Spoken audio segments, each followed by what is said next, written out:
आप सभी श्री हेमकुंड साहब जी के बारे में भी जानते हैं। हिमालय की ऊंचाइयों पर है, साल का लंबा समय बर्फ की चोटियों से घिरा रहता है। वहां अगर कोई दर्शन करने के लिए जाना चाहे तो बड़ा कठिन मार्ग है, बहुत कम लोग जा पाते हैं। खास करके हमारे सिख भाई बहन वहां यात्रा के लिए जाते हैं।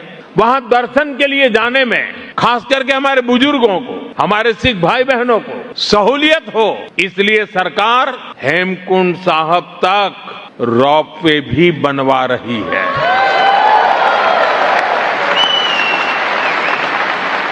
आप सभी श्री हेमकुंड साहब जी के बारे में भी जानते हैं। हिमालय की ऊंचाइयों पर है, साल का लंबा समय बर्फ की चोटियों से घिरा रहता है। वहां अगर कोई दर्शन करने के लिए जाना चाहे तो बड़ा कठिन मार्ग है, बहुत कम लोग जा पाते हैं। खास करके हमारे सिख भाई बहन वहां यात्रा के लिए जाते हैं। वहां दर्शन के लिए जाने में खास करके हमारे बुजुर्गों को, हमारे सिख भाई बहनों को सहूलियत हो, इसलिए सरकार हेमकुंड साहब तक रोपवे भी बनवा रही है।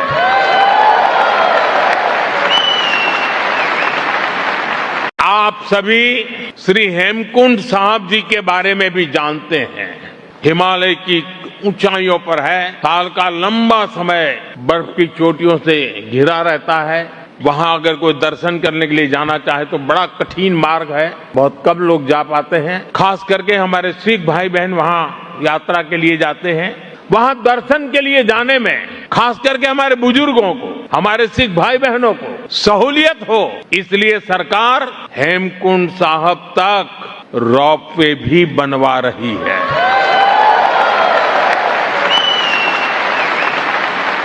आप सभी श्री हेमकुंड साहब जी के बारे में भी जानते हैं।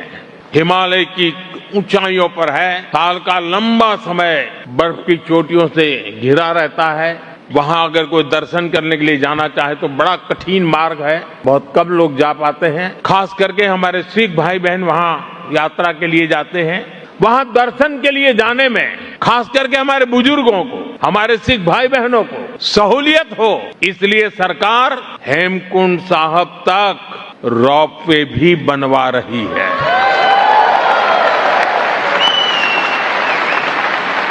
आप सभी श्री हेमकुंड साहब जी के बारे में भी जानते हैं। हिमालय की ऊंचाइयों पर है, साल का लंबा समय बर्फ की चोटियों से घिरा रहता है। वहां अगर कोई दर्शन करने के लिए जाना चाहे तो बड़ा कठिन मार्ग है, बहुत कम लोग जा पाते हैं। खास करके हमारे सिख भाई बहन वहां यात्रा के लिए जाते हैं। वहां दर्शन के लिए जाने में खास करके हमारे बुजुर्गों को, हमारे सिख भाई बहनों को सहूलियत हो, इसलिए सरकार हेमकुंड साहब तक रोपवे भी बनवा रही है।